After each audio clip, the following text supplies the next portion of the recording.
This is Dan Jurgens, and if you want to have a good time, keep listening to the Krypton Report. Jason J. Lewis, the voice of Superman on Justice League Action, and you're listening to the Krypton Report. Hi, this is David Patrick Wilson. I played Superman, Clark Kent, in the television production of It's a Bird, It's a Plane, enjoying every minute of being right here on the Krypton Report. Look up in the sky, it's a bird, it's a plane. Welcome to the Krypton Report podcast. I am Tyler, and with me today is the Superman of Red, the Man of Steel, my right hand or my left, depending on which way he's standing, Mr. James Cole. You know what? I'm gonna blow past the dirty jokes there, and I was like, oh no. Hey, how's it going, Tyler? It's going good, James. It's great. Just like the weather outside. It's great. So Thanks, Wally. You're welcome. So as we've talked about so many times on this podcast, some of these podcasts are coming out of order because I am knee deep in directing It's a Bird, It's a Plane, Superman with my family. So yeah, these are coming out at different times. So first things first, got to crack open my drink. Let me just, this nice 69-cent Arizona Superman green tea can. Nice. I have not seen one yet, but I haven't. I went to Kroger particularly, and I was getting a bottle of water and a Red Bull for my friend. And I turned around and I saw cans on sale for 69 cents. And I saw Superman and I grabbed 10 of them. I was like, heck yeah. For 69 cents, absolutely. And Arizona green tea. People know how to run a business. Still selling that for the cheap. dude, but what sucks is there are some gas stations now charging $1.50 and stuff because some of them have taken off the price off the can. And certain gas stations around here are trying to sell it for more. I was like, because I went into a gas station and I got me and Solomon a can. I only took like $2 in with me and it came up more. And I was like, what? And I was like, yeah. I was not happy. But technicalities. as of this recording, some of our news is past, but let's start with a little bit of quick news. James Gunn was recently in Rolling Stone. He did a bit article there. Check that out. Build-A-Bear has new Superman stuff. Check that out. There's probably more that I'm forgetting because I've just been so busy and we haven't recorded in a while. But here's a big one, okay, for all of our fans out there. Supergirl, Woman of Tomorrow, has been retitled. Are you ready for this, everybody? Supergirl. No way. Way. Yes, way, Ted. Just saw the meme again. John Wick is the dark timeline where Ted goes off to military school. I love it. That's my headcanon. Other piece of news, I run a poll. It said, here's been a recent debate. Which of these Lois Lane actresses was better? With 53 votes, 66% said Amy Adams, with 34% saying Kate Bosworth. The All-Star Superfans chimed in, Rob did, and said, Bosworth was all wrong in that movie. It wasn't her fault. It just wasn't a good fit. The story called for an older actress.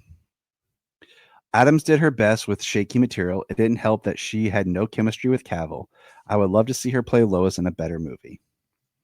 Can't really argue with that at all. Give me a second here. Not even a debate, says Man of Steven. Bosworth is the biggest miscast in comic book history, and the way she was written didn't help either. Amy is underrated.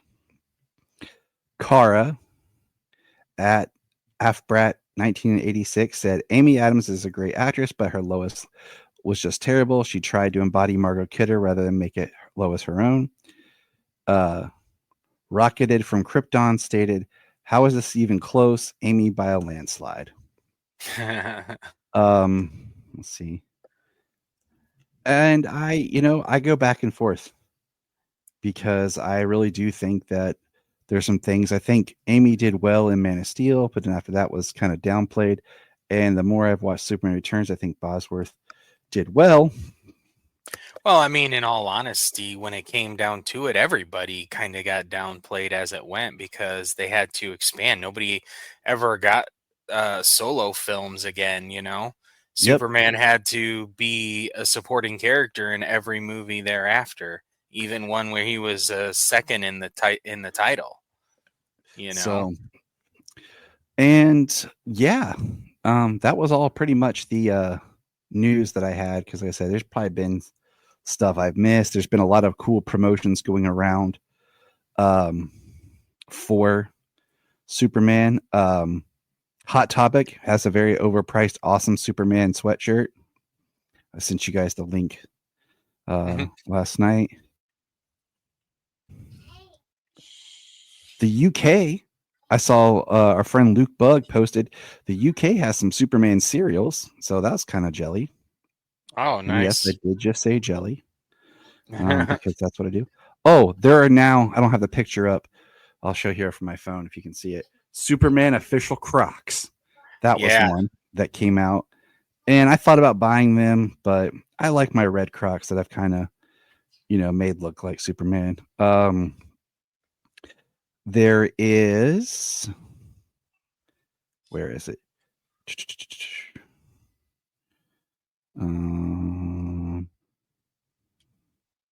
Five Below now is carrying the Superman posters, the Look Up poster, the symbol, and then an animated poster. I think I want to get the symbol. Have no idea where I would put it. Yeah, you don't have much wall space. I don't. I'm about to rearrange some stuff in here because I want to put up a new shelf just to expand. Because I got rid of one of my cabinets that was in here because it was just too much in the way. Gotcha. It felt cluttered, and I didn't really want to feel cluttered. It's gonna be like a remodel next time I visit next month. I'm just gonna tear out a wall, rebuild. Oh, I know what it is. This one I haven't shared. Like you cut yours and Jania's bedroom in half, and now it's all office. Yeah, I got a free. You can't see it. Superman, one of the posters that hangs up at Dairy Queen for the new Superman cake batter cookie dough. The lady who works there just gave it to me because I came in during work to grab some food, and she just saw me decked out in my super gear and my tattoo, and she gave it to me and took my information so that when they're done with the promotion, she can call me and I can get some of the stuff. So That's cool. I have no idea where I'm going to hang that poster, but I want to. I think I have an idea. I just got to rearrange some stuff. Yeah. The other thing is, this is kind of a quick, I won't go into it, but the All-Star Superman radio drama has dropped. And I enjoyed it. Yeah, you finished the whole thing? Yeah, it's only like 4 hours and something. So it didn't take that long. I really enjoyed it. Things that I liked more. Things I didn't like. Still struggle with the Bizarro. But it was good. It was enjoyable. I don't know which medium I prefer the story in right now. But I did really like it the way it was done. I wasn't sold on the person who did the Superman's voice. It was okay. It was good, but it wasn't great, to be honest with you. Okay. So, but I really did enjoy it for the most part. I have not listened to it yet. I was thinking about saving it or getting it the next time a credit pops up, and then get rid of that. Well, I got a refund from Apple for some things that I had tried to buy that didn't work out. There you go. I got like a $20 credit, and then well, that would cover it. It was only like 14 something. Yeah. So it was like I said, I'm not against it. Yeah. I really don't have a whole lot to say, like just without spoiling, but I did enjoy it. I recommend everyone just check it out. It was fun to listen to. I like audio dramas. I have an article that was put on the Daily Planet's website. I've shared it on our social media. It's called It's a Bird, It's a Plane, It's Our Family Summer of Superman. It's a summary of kind of our time at Metropolis, but also our experience directing It's a Bird, It's a Plane, It's Superman. You'll see a picture of some of our cast at a workshop. You'll see our Perry White, and then you'll see Sayla in front of our banner. And it's a nice little quick read to just kind of get into just the spirit of what our family's been doing this summer.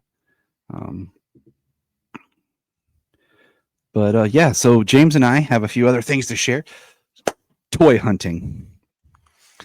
So I told James the other day, like I was frustrated because I'd go into Walmart and I would find the Superman toys, but like all they had was Superman. And not that that's bad. But I was trying to explain to Solomon, like sometimes, like say you order 100 toys, right? I don't think Superman's going to be the rare character in right. this. What you do is, okay, I'm going to order 100 figures. 75 of those might be Superman because that's your number one character. And then you get like 2 Green Lanterns, maybe 5 Mr. Terrifics. You know what I'm saying? Like, so they're a little bit, you don't order as many of those characters as the others. But on my travels for work, a lot of times I'll, cross paths with Walmarts and Targets and stuff. So I'll try to just pop in. And the other day I told you like I couldn't find any, but I popped in at a Walmart and I found Metamorpho. So I got Metamorpho, and I'm getting the 6-inch Build-A-Figures because one, I think Spin Master is a very underrated toy company. They kind of built their start on Paw Patrol toys. And I'll tell you what, from when my kids played with those, and Laura plays with them, they're good toys. Yeah, they're pretty solid. I loved their 12-inch Superman figure they did back. It was just like the Reborn era. They made a 12-inch Superman. Great figure. Let me see that Metamorpho figure. You didn't? Yeah. It kind of looks like the guy from here. The actor playing him. Yeah, it really does. I bought Superman. I bought 2 of them actually because I put one in my office. Because like the other day I had a kid sitting in my office and I have some loose figures on my desk for kids to play with. I have that Superman now. I have a He-Man, a Batman, and a Spider-Man. So like kids will sit in my office sometimes and play with stuff, and that's what they're there for. And then I bought one for me. It's on my shelf. I have Superman Returns, Man of Steel, and then this Superman kind of next to each other. So that's what I found in stores. I found Solomon Mr. Terrific because he wanted Mr. Terrific. And then I ordered Guy Gardner on Amazon because I wanted Guy, and it was only $10, but some of them were starting to get up like Hawkgirl, like to $12 and $13. And I'm like, I don't want to pay that much for a figure that's $7 in the store. Yeah. Like a little over 8 with tax. Right. Right. So it was just, I've been on the hunt every time I stop at a Walmart. Today, though, I stopped at my local Walmart based on something that James had sent me. And I did find this. I haven't opened yet. The Engineer. Nice. So there was one Engineer, and I had never seen her in a store. One Mr. Terrific, and then a bunch of Supermans. There you go. Because I ran to Walmart to find something. How many more do you need for the robot? Hot Girl. Hot Girl. I just got Hot Girl. Huh? Nice. Yeah, I stopped at Walmart and I got a splash pad. And that's what I went. That's what I went for. Yeah, it's not the new symbol or anything. It's pretty classic, but it's hot. It's summer, and it was on rollback or clearance or whatever. So what do you call it? I went to Walmart because I had to pick up medicine, but then I was like, oh, look what James found. Yeah. And I found where the splash pads were. Superman was sold out. and it was just Spider-Man left. So I was like, okay, Oh, well, I guess man. that's good. Thanks, Superman's. Absolutely. I got the 6-inch Spin Master, and then the deluxe edition with crypto. Now I got the deluxe edition also thanks to our good pal Levi.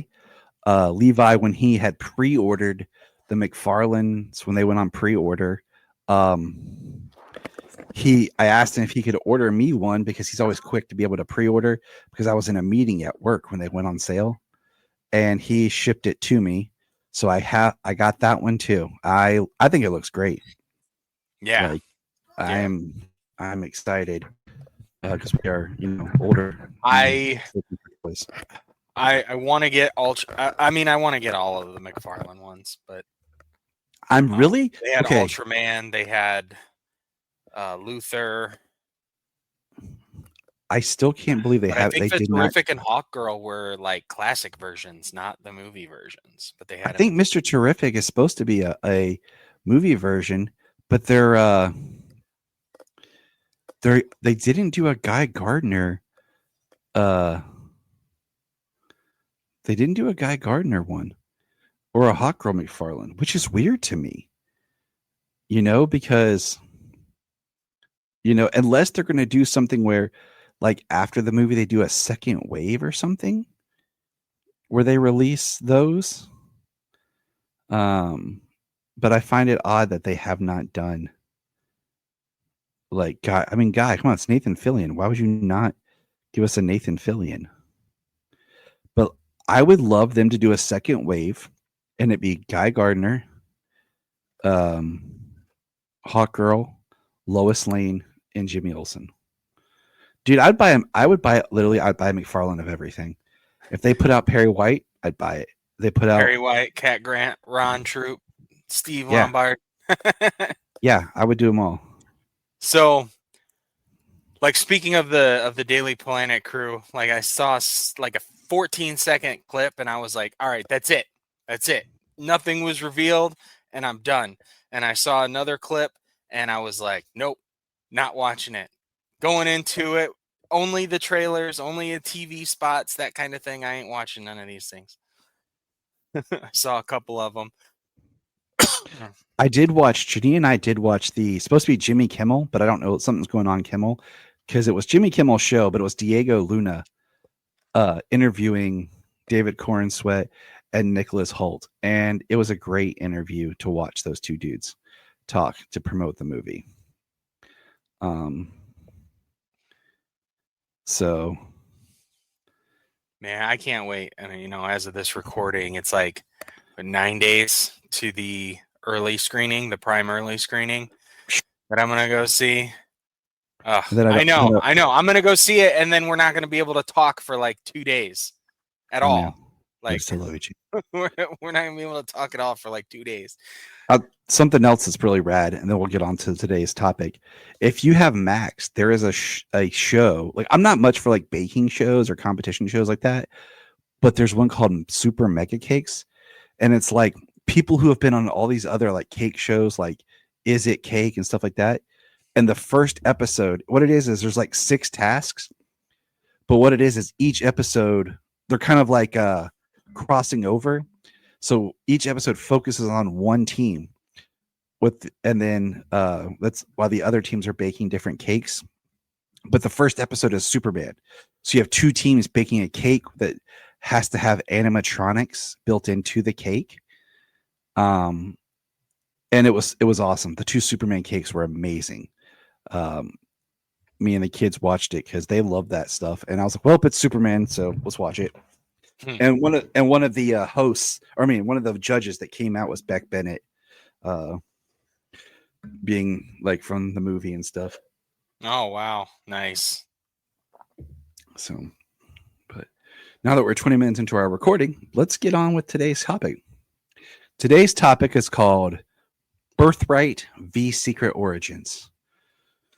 Now, this is an idea that I had a while back because Superman Birthright was written by Mark Waid as the idea of a modern retelling of Superman's origin and story for to be canon in the comics at the time.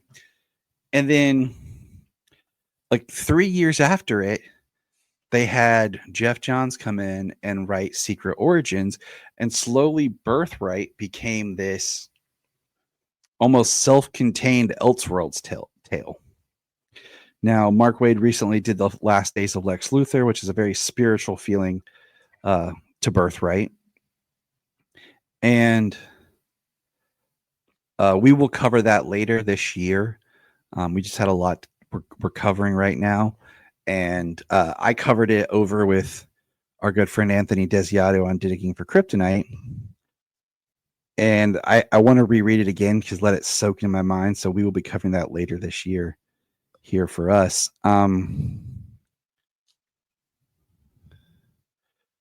But we're going to get into that. I did recently read this book. I got this book while in Metropolis. It's from our friend Ed Gross. It's called Krypton Talk, Birthright at 20. An issue-by-issue interview with Mark Waid discussion printed that also had a little bit of a follow-up interview with Mark Waid.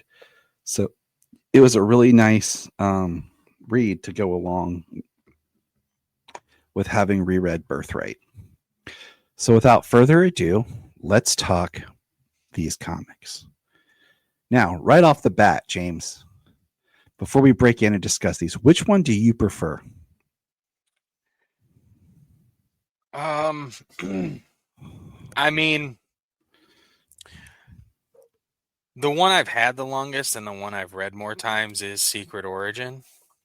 But I think that goes hand in hand with, it being one of the earlier books that I had. But the ending of Birthright is definitely my favorite. Okay. If I had to pick one between the two, I'm picking Birthright.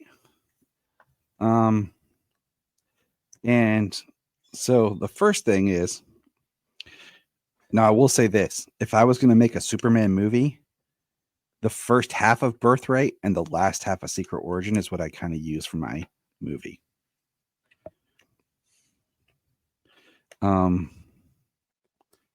But I feel like Birthright is such a great update to the story, but trying to find the heart of the character. My only kind of negative, and it's not really a negative, to Birthright is I like the way they do it, don't get me wrong, but I think I'm just kind of tired of the big, bombastic, huge alien invasion type third act ending.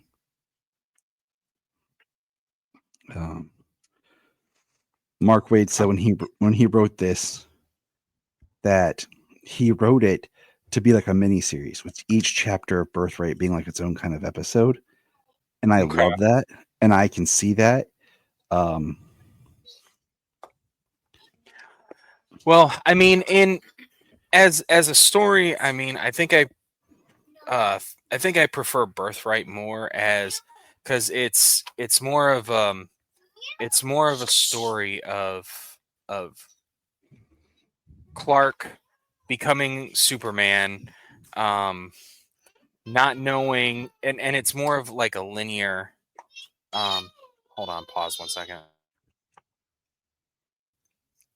So, I mean, as a story, I think Birthright is my favorite. It's more of a cohesive story in like a linear fashion, a condensed timeline, whereas like Secret Origins is like all these different stories, like an origin of him, but it's like child stories, Silver Age, like Legion story, and then Superman story at the end. It's kind of like that idea that we had, or that we talked about with Frank Miller's Superman year one. Like, that's not year one, that's like all his life.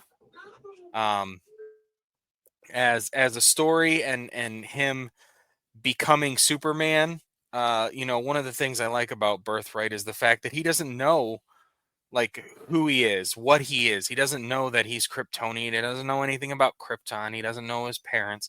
And that's kind of a story that we have seen and we know of over the years, you know. That's the story of Lois and Clark. He doesn't know who he is, where he's from, anything like that when Lois and Clark begins until he gets some Kryptonian the Kryptonian beacon thing from the ship or whatever. In Man of Steel, that's the same story that was told in Man of Steel, that all the way into adulthood, you know, Jonathan died when he was in his early 20s. You know, I hear people talk about how he was a teenager. Henry Cavill was playing a teenager. Like, no, I think this is a point where he's he was college age by this point, but he doesn't know what to do with his life. He doesn't know who he is. He doesn't know where he's from. All he's been doing is working on the farm and being told to hide his entire life. Like, he doesn't know what to do in that moment. Like, he's not a teenager. So, but that's the story that was being told, and that's the story we get in this. It's a story that I'm familiar with, a story that I'm connected with. You know, not necessarily you don't know anything, and then all of a sudden you disappear for 12 years, and you come out, and you're like you've experienced everything, you know. Yep. Like, up to that point you've never thrown a punch, but you know you're the greatest ever, you know what I mean? That kind of thing. You know, my thing with Birthright is I really like the idea of him kind of on this sojourn through his life. I like that, and I think, you know, the art is amazing. Like the idea of the shuttle at the beginning turning into the bullet, and then Clark protecting this whole story of him in Africa with Kobe, I think is great. And like, I would love to see that kind of brought to life. And that's part of why, like, it's a story that I think would be great as a way of opening a live action film. I love the idea, the idea that he sees the aura of energy, like the light spectrum around animals. So that's part of why he's a vegetarian, is because he sees death much different than we do.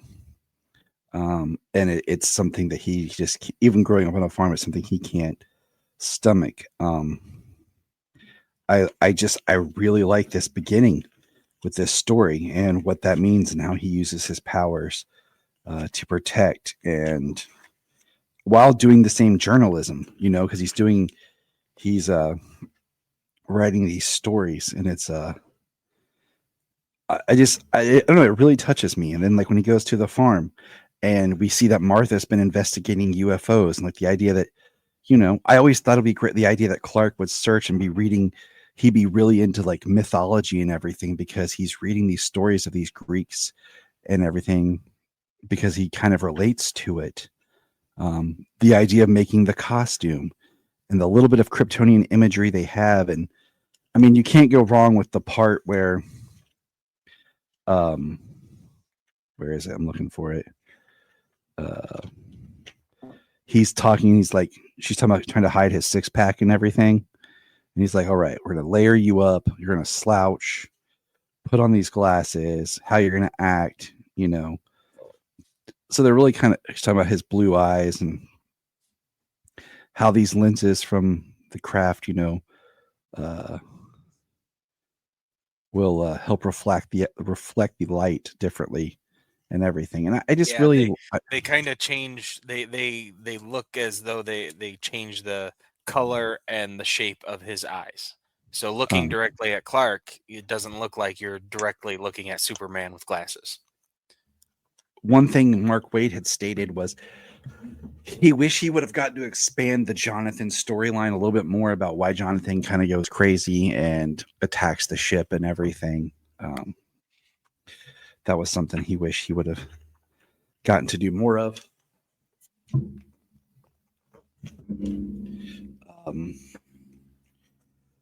You know, the person who's the owner at the time, that's like harassing Jimmy. Originally it was supposed to be Morgan Edge, but they had to change it because it didn't line up with what they were doing in comics at the time. So it really kind of didn't mesh the way that he wanted it to. I like the artwork a lot in this. It's really good.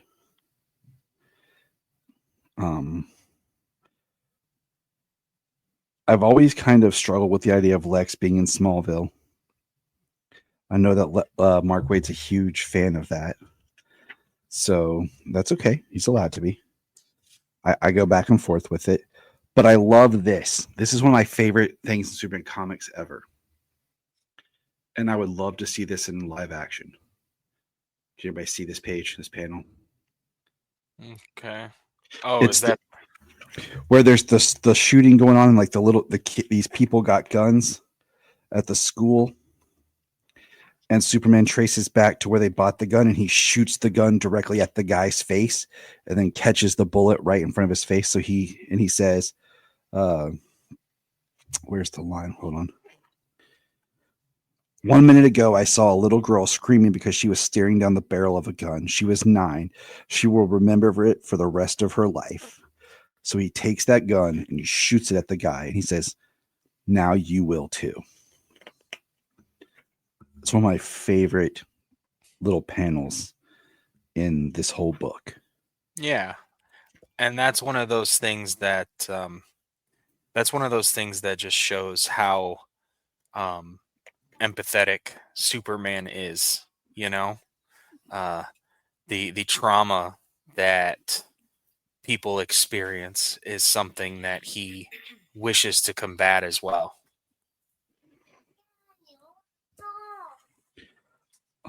We get the stories about, and then we really start cycling through. Like, I like the whole story of like Lex trying to help people in Smallville, but the people don't know how to take Lex, and how Clark and Lex try to be friends. And how Lex has completely forgotten everything about Smallville and refuses to ever acknowledge that he was there. And how Clark truly tried to be Lex's friend. How even when Lex tried to help in Smallville, he couldn't adapt to anything or connect with anyone. And even when he tried to connect with Clark, he was using kryptonite, and it made Clark sick. And the explosions, how Lex lost his hair, and how the next day Clark went back and the whole Luthor area had been wiped off the map. And I guess, like I said, like the big at the end, the whole fake Kryptonian invasion, because in this, Lex knows more about Krypton than Superman does, I think is a really good angle. Also, the idea that Lex is manipulating everything and faking everything to make it look like this invasion. Mm-hmm. And some people realize it. I feel like that's kind of, in a way, it's what they ripped off when they did Spider-Man Far From Home. The idea of the manipulation and everything, and right, makes sense. The control of the media and the output. But once again, it's like this. It's another huge thing. But the end of the story where he's able to see back in time and see his parents, and he gets to yell, "Mom, Dad, I made it."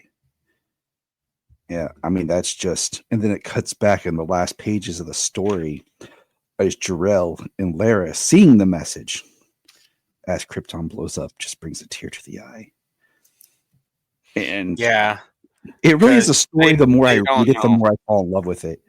Like, I am actually due for a reread of the whole story. I reread it a couple months ago because I reread it one night. Jania was reading it, and she only got about 2 chapters into it, and she was liking it, but then just got busy. And I just laid one night and I started reading it. Then I realized, my God, this is so much fun. Like, I am just really enveloped. And I think, like I said, for me, I really love the story. It's definitely an A+. High recommend. I just get the whole big, huge third act. I mean, it feels like a movie. Okay, it feels like a mini series, and I really love it. So I have no problem with it. You know what I'm saying? Just the whole big alien invasion and some of the stuff. Like, I've never been a huge fan. I go back and forth, I guess. Like I said, I love Smallville, the show, but the idea that like Lex and Superman kind of grew up, Lex and Clark together, and I go back and forth on it because in some ways I love it, some ways I don't, because I get tired with certain stories where it's like, oh, and they're brothers, or and they're, father versus son, these type, and I'm like, it just feels worn out compared to two people from different worlds that collide. Right. I mean, I think it's interesting to have those stories that exist where they do have more of shared history, but also, like you said, because in both of these, as we're gonna see, Lex comes from Smallville in both of these, but in very different ways. He's familiar with Clark in Secret Origin. He doesn't have like a strong connection to Clark, whereas in this, it looked like he hung outside of Clark's window out on the roof with him at the Kent farm. And that's what I'm saying. It's a really good story. It's really good writing. So I just kind of let any of my issues kind of like go, because I'm like, this is strong storytelling about a man who's struggling to fit in. And right, you have in Birthright, they've got. Oh, I'm sorry. Finish. No. I was just saying, like, you have Clark trying to be this kind of in between friend and help him, and it's just not working. Yeah, I mean, he's trying to be his friend, but also like they're arch enemies. It's a hard story to tell, especially long term, as they did like on Smallville and things like that. But what I was going to say is like the him not remembering anything about Smallville is kind of like it's I don't know, part of the explosion that killed his father, that he lost his hair in, he lost his memory. Yeah, but I mean, you have to look at, like, in this story, okay? You have to look at the idea that it really is, Lex is so bent that he doesn't really acknowledge Clark, but Clark knows Lex, but Lex doesn't like Superman. It's weird because there is this big thing where he's not acknowledging Clark at all. So, but Lex has Superman, and he has no history that he knows or acknowledges of Superman. And that's what's crazy. And he doesn't realize it's the same person. Yeah. But yeah, you'd think when you have that long history with them, it makes it harder to not realize. I mean, you can always go back to the Green Lantern movie where it makes the most sense of, you don't think I can't recognize you just because I can't see your cheekbones. Like when somebody like from a young age or from or for quite a few years, it's that's something you recognize. Those are people you recognize. Like, Clark and Lex grew up together in Smallville, and they were best friends for 5 years or whatever, and whatever happened, like once Lex sees Superman, that looks a lot like my old friend Clark.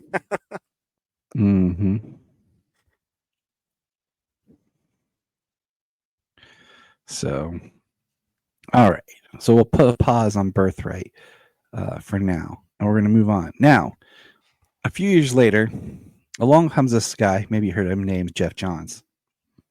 Now, Mr. Johns here basically becomes the biggest writer, head person ever at DC Comics, it feels like. And he gets to do kind of what he wants, and he decides to go and write Superman's Secret Origins.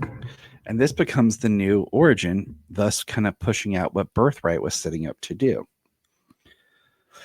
And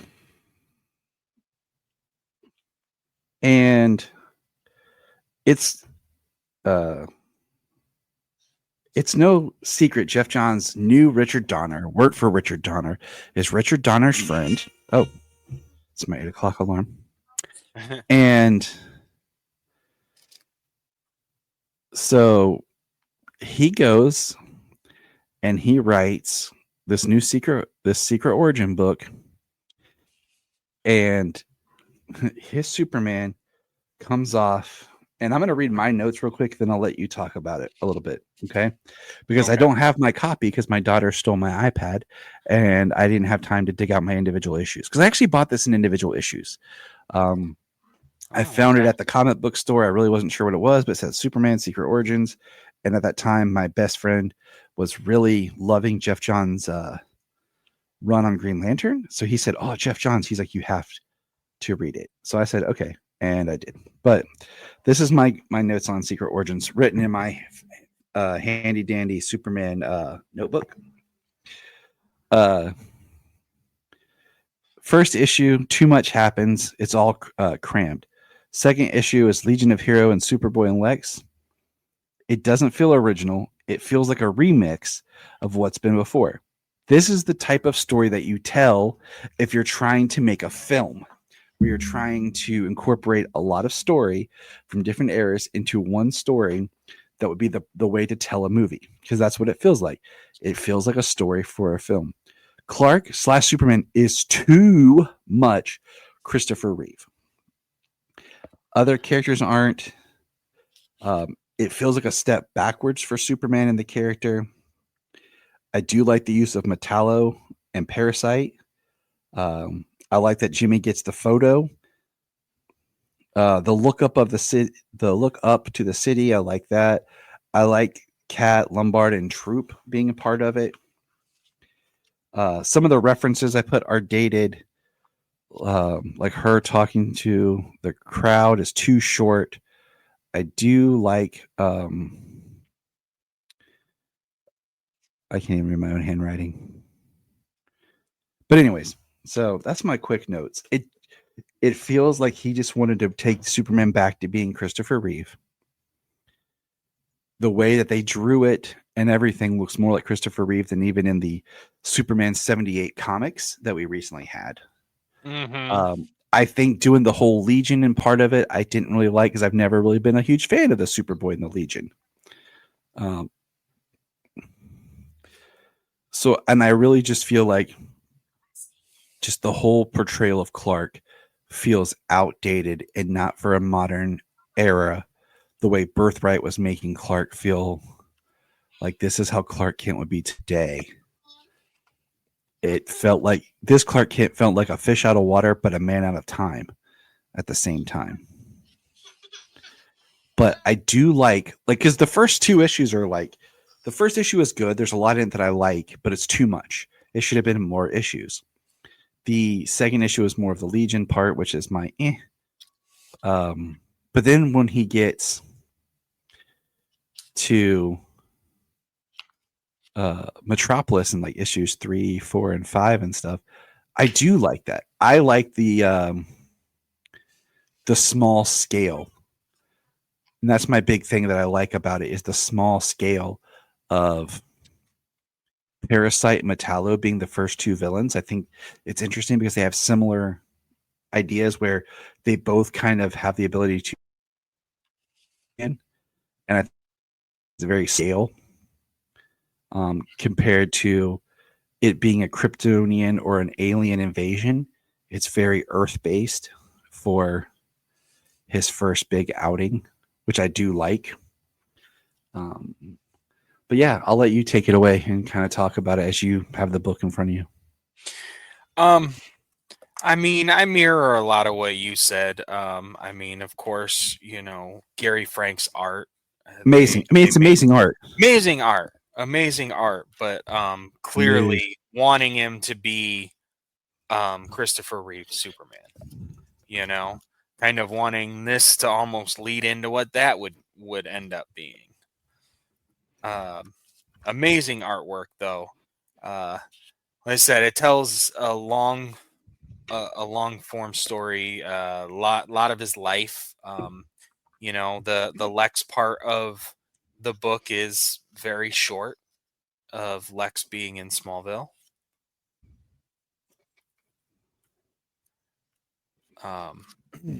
And then, I mean, the thing that I kind of appreciate about the Legion story is it's pretty quick. Yeah. They don't spend a whole lot of time on that. And he does talk about, I mean, Jeff Johns is known for being like a very Silver Age fan. And that's, like I said, that's fine. Like I take it all because I understand that. But it's very much taking it back to Superman the movie. Yeah, and then it gives us those Superboy. So like, when it comes down to it, does Clark go off and do Superboy things, and then when he comes back to Earth, not do anything again until he is a grown man in Metropolis? We kind of skip that whole thing, and I don't think that he would never do something, but like, he's got the Superman suit, but he doesn't have this grand reveal until the robot and a helicopter crash, a la Superman the movie. Yep. Catching Lois and catching the helicopter with one hand. Just doing a lot of retreading like that. I mean, at the very least, when Superman Returns retreaded, they made it huge and amazing. The airplane rescue sequence in that movie it's one of the best Superman rescue sequences put to film. I think it will always rank there, Mm-hmm. So, but I do very much like the idea of the Parasite, and it was Rudy Jones, and the way he became Parasite. A very grotesque Rudy Jones, and so I like the way they did Rudy Jones. Yeah. I mean, in this you got Lex Luthor like trying to make the dreams of one person in Metropolis come true. Like, it's this be subservient and appreciative of your billionaire benefactor. Mm-hmm. Like, without your billionaire can fix your whole world for you. Like, it's pretty cringy. It really is.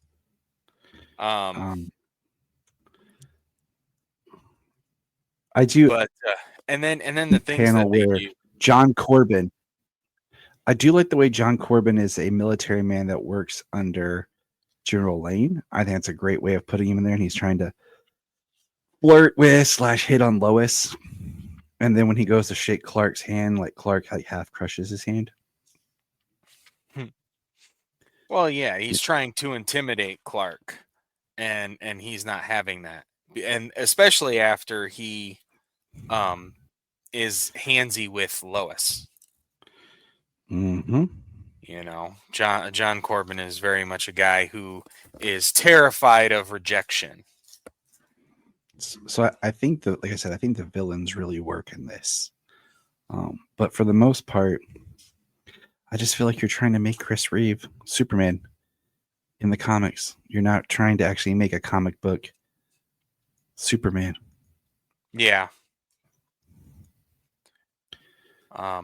And then I do like that they have an evolution of Metallo in this, from a suit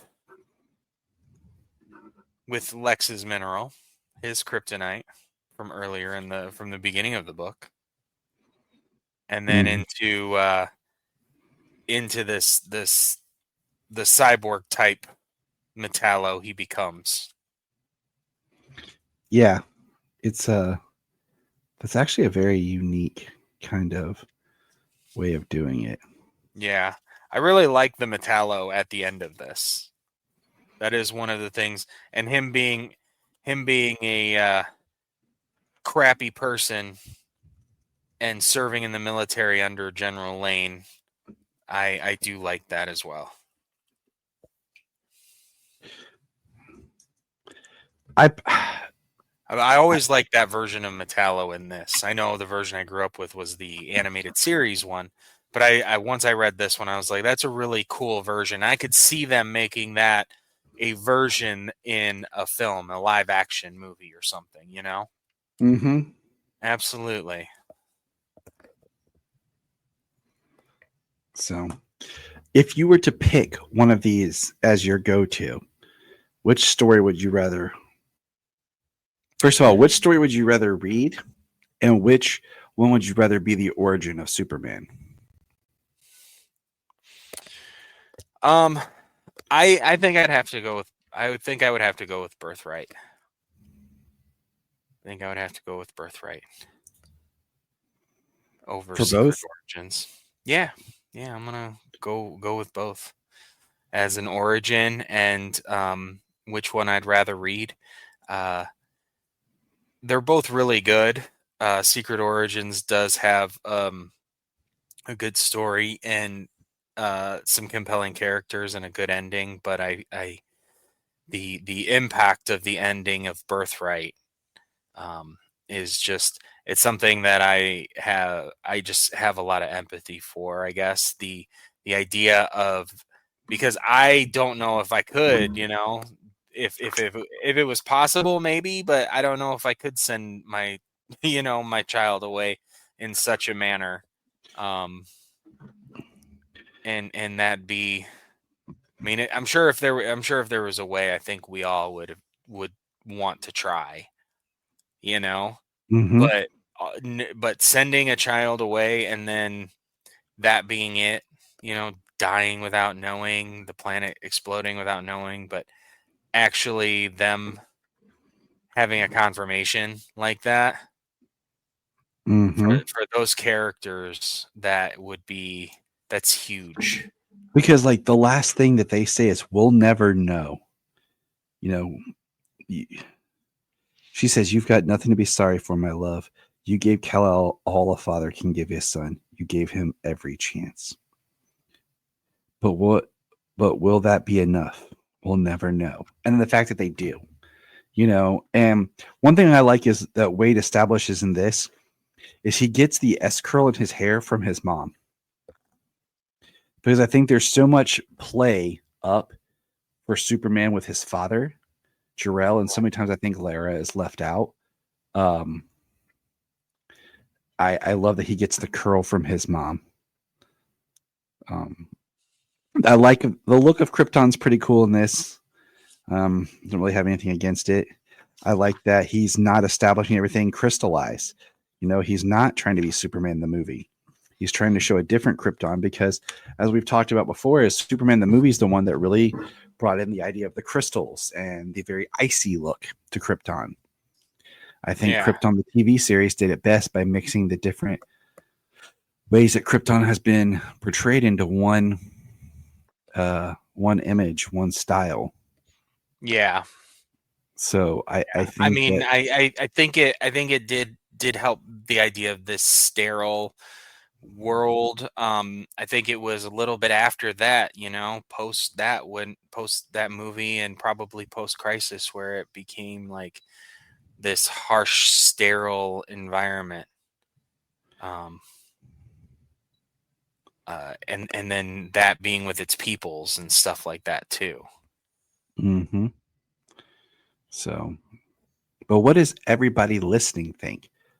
That's what I want to know. Which one do you prefer? What is your origin? Is it Secret Origin or is it Birthright? Maybe it's even Grant Morrison's action in New 52.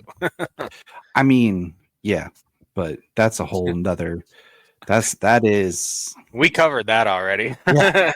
But when we get there, like when we are now, like if someone says, "What's Superman's origin?" Dude, we now have the omniverse thing that's all things matter. Yeah, like it would be pretty cool to do like a timeline, like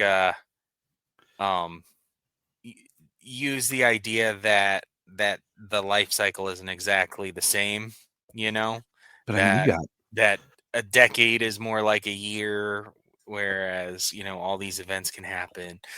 I mean, it's but just yeah, it would be interesting. it's just easier to say that Birthright is Superman's origin on one Earth, while uh, Secret Origins of Superman's origin from another Earth, because now And we Earth have like One is another origin on another Earth. yeah, because I mean we now have this omniverse where everything matters because every story is a Superman just on a different Earth kind of thing, and they've just multiverses of multiverses, and it's just like okay, I can't keep up. I give up. Yeah. Or the idea that all these things have happened because like the timeline isn't like so compressed in this idea of an earthbound like our time existing month for month, year for minute for minute, hour for hour, year for year kind of a thing. But Mm-hmm.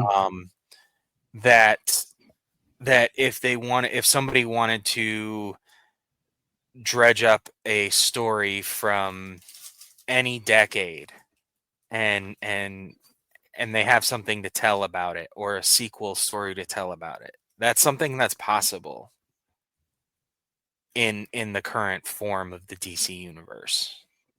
It is possible, and that's what's neat. But That it's not necessarily constrained, but you also have the freedom to tell a vast amount of stories. I'll tell you what I miss, and I'm in for a reread. Is I really miss when they did those like red and blue books, or white and gold, or red and black, Mhm. like these collections of just 8-page stories of Superman from different writers, and sometimes they'd throw in like a crypto story or a Val-Zod story or something. Um,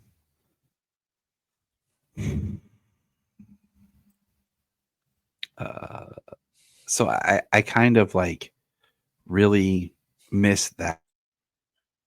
If we had a collection of Superman stories from around the multiverse, we're like, hey, here's a Superman story, and it's like the Fleischer Superman. Here's a story, and it's picking up the animated Superman. Here's a story, and it's Val-Zod. It's Calvin Ellis. It's Birthright after. It's the New 52 Superman untold story.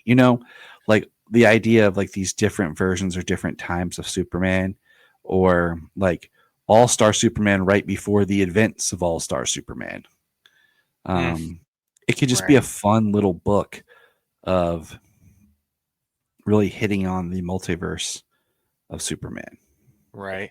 Well, all the stuff that was available in an all-star universe, like if anybody just did, yeah, all-stars in that universe, like you could tell some pretty crazy Superman stories. You can. And we could. So that's what we got for us, everyone, today. Let us know your thoughts. James and me are, excited to just keep doing this podcast. We're blessed to, been part of this, 10 years I've been doing this now. It's been the 10-year, just reflecting on a lot of stuff this year. And, Applaud for Tyler. Round of applause. well, hey, I wouldn't be here Our 10 years. fearless leader. I wouldn't have been doing this for 10 years if it wasn't for you, buddy, because I could only do so much by myself, I appreciate you. I appreciate you so much for having me as a co-host. Can't believe We've like been 8 years? yeah, you and I started I think right before or right as Sayla was born. So that's how I Yeah. kind of judge it. Right. All right, let's get out of here. We got people to save. And remember. Welcome to the Krypton Report. This section, I got my man Solomon. What up? We are reviewing the junior novel Superman Welcome to Metropolis, a novel inspired by the new film, a prequel junior novel published by Random House here in early June of 2025 Solomon can read? I didn't know that. by David Lumen. Okay, now Interesting. David Lumen has written over 165 books for young readers, including Before the Batman and DC League of Super Pets. A former actor, he once played a messenger in the episode of Lois and Clark, The New Adventures of Superman, when the title characters got married. He lives in Los Angeles with his wife Donna and their dog Gombi, which is funny because like Lois and Clark tried to get married like 2 or 3 times on that series. But it's interesting because this book is a paperback and it's a lot thinner. Because I did read the one that's before the Batman. I did buy it back when the Batman came out, and I read it, and it was okay. But it was hardback and was thicker, and I really think this book should have been thicker. Because I think there's a lot of story more in here to mine. But Solomon, let's start with you. Like, tell me about your experience reading this book. I read it over 2 days just because I read it at night before bed and I was tired. I read it like 2 weeks, and It's only 138 pages. yeah, because well, kind of lazy too. True. But no one wanted to call me names. But I had a great experience with this book. I feel like this book was pretty interesting. I like that Perry White was more into it, and I have a good feeling about this Perry White. Yeah, I do too. I don't, cause I like Man of Steel, Perry White, but like I felt he had less. Okay, so let's say this. I like Man of Steel Perry, but I don't like what they did with Man of Steel Perry when we got to BVS. But that's another conversation. Yeah, that's another conversation. We'll probably mine that out more next year when we do our live BVS watch. Maybe just I don't know. Just do a video about Perry White. So. Okay, but I really like it. There is a twist that we're going to talk about in a minute. There is a twist in the book that happens, and I really like it. But it's so weird. There is, okay, so the book starts out like it's Clark coming to the Daily Planet. And I would say, okay, this is like year 1 of his journey in a way, of him in Metropolis, because we know it's been said that the new film, he's been Superman for 3 years. But what I think is weird, okay, Solomon, is it starts and Clark refers to himself in the third person, already calling himself Superman. That's just weird to me. Like, because usually every time we've interacted or had, like in the stories or whatever, it's always been Lois gives him the name Superman. Well, we can't do the thing. What if Martha and Jonathan Kent called him Superman? I mean, that would have to make the most sense because I don't like the idea of him like giving himself his own name. Maybe just people with Smallville. I don't know. Guys, look like Yeah. I really think this book should be a TV series instead of just a book. It kind of does have that vibe because there's a lot in this that threw me. First of all, what do you call it?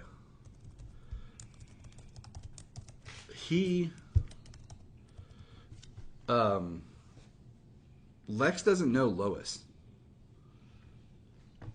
We do get to see a good bit of Lex's workings and how he treats everybody and everything. Did you think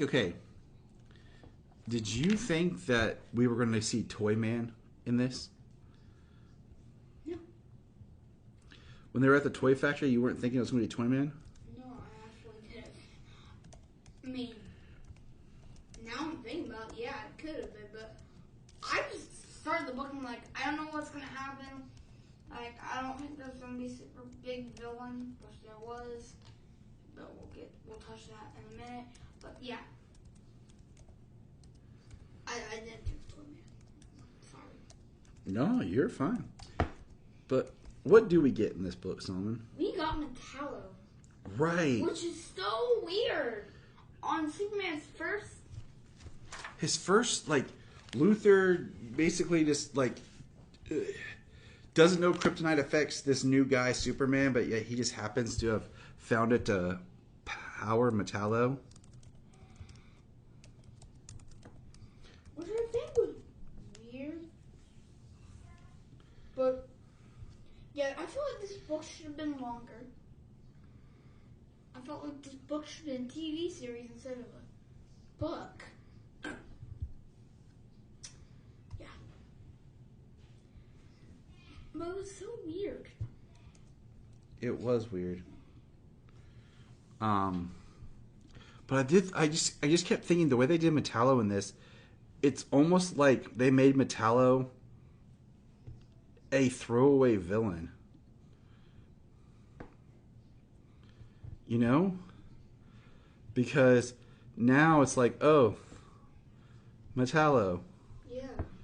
We've already used him in this book. Because I don't like, if they're going to do this book and they're not making it canon, it's supposed to be canon. It's supposed to be, you know, something that we want to read so that we understand a little bit more of his story, of his journey. But if that's not what they're doing, then I don't like that. So then it makes me guess, like, why did they use such a big villain to just toss away? Like, everyone's going to be like, oh, man, we got to see Metallo in James Gunn's new universe. Man, we got to see Metallo. And then it's like, oh, we already used Metallo in this book. Or maybe what's going to have his Metallo powers up. You got like a more powerful Metallo? Yeah. But I do want to see Parasite in James Gunn. I do want to see Parasite. I thought that would have been an easy one, I think, to do here. Let's see. We get the discovery of kryptonite. We get John Corbin. Lex didn't know Lois. There is no mention of, just for a reference of with the film, there's no mention of Miss Tessmacher or Cat or Metamorpho, or I don't think they mention Lombard or Ron Troop either. I know, like, we got Jimmy. Yeah. So we got some Jimmy Olsen. I just felt like the book could have been better. It was very lighthearted. Like, it couldn't figure out what tone it wanted to be. There was no mention of the engineer, no crypto, no Fortress of Solitude at all. Think about it. Yeah, there was no crypto. It ends upbeat.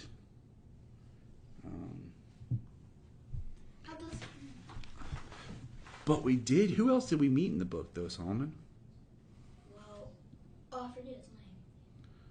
It's a character you like. Oh, hold on. Guy Gardner. That's not who I was thinking of. I was just joking. We met. I can find him. Hold on. I forget his name. Dad can say it. Mr. Terrific? Mr. Terrific. We did see Mr. Terrific and Hot Girl. We did meet Mr. Terrific and Hot Girl. And Guy Gardner. But yeah, I thought the interaction between Mr. Terrific and Superman was really good. So that was kind of refreshing.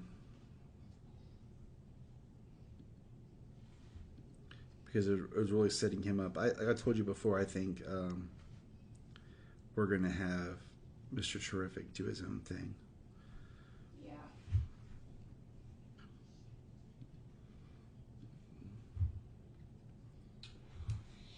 I kind of like Lex Corp better than Luthor Corp. Because this book had Luthor Corp. I really wish it was Lex Corp. Just when you say Lex Corp, you think of Lex Luthor. When you say Luthor Corp, you think like a dad, a mom. This is last time, but LexCorp makes the villain like even like crazier. Like he's by himself. He knows what he's doing. So I would read it. I mean, if you want to, you can read it.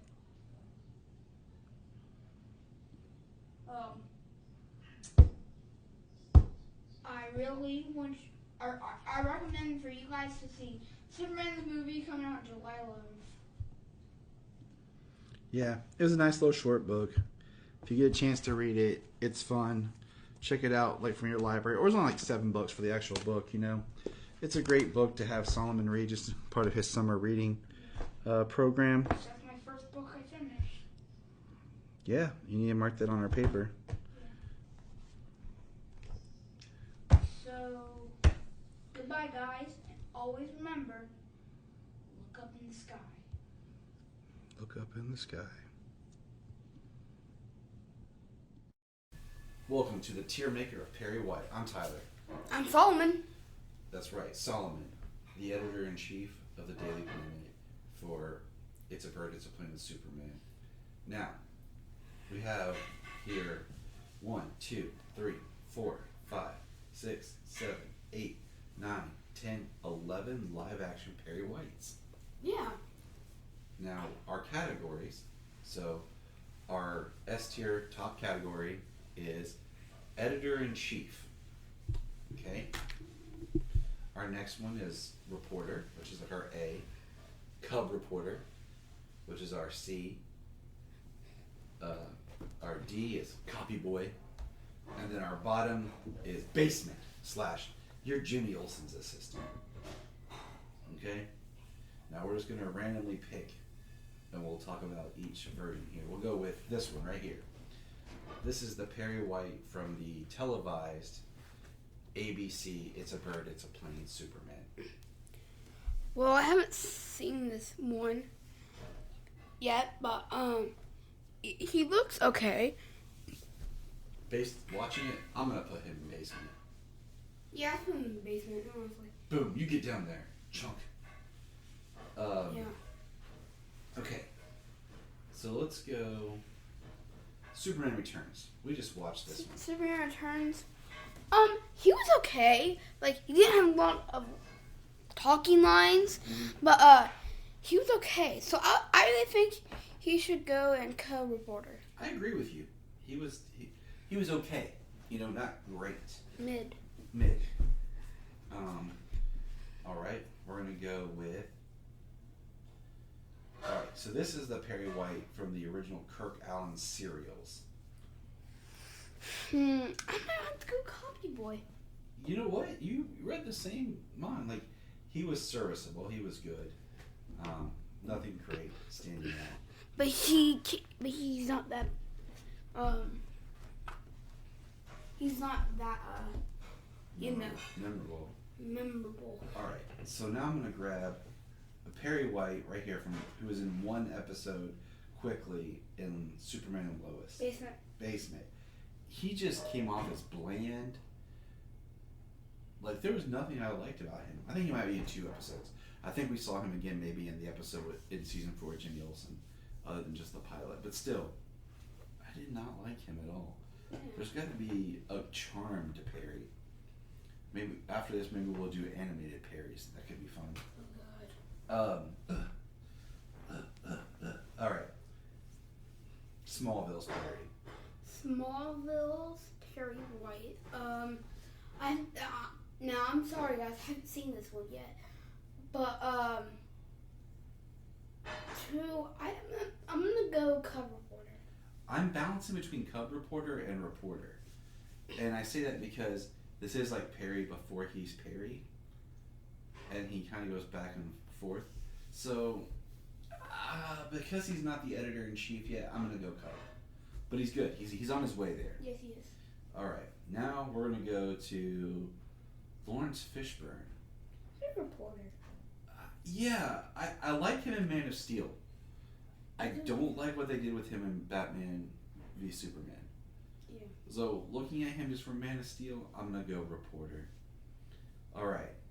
Jackie Cooper from Superman the movie.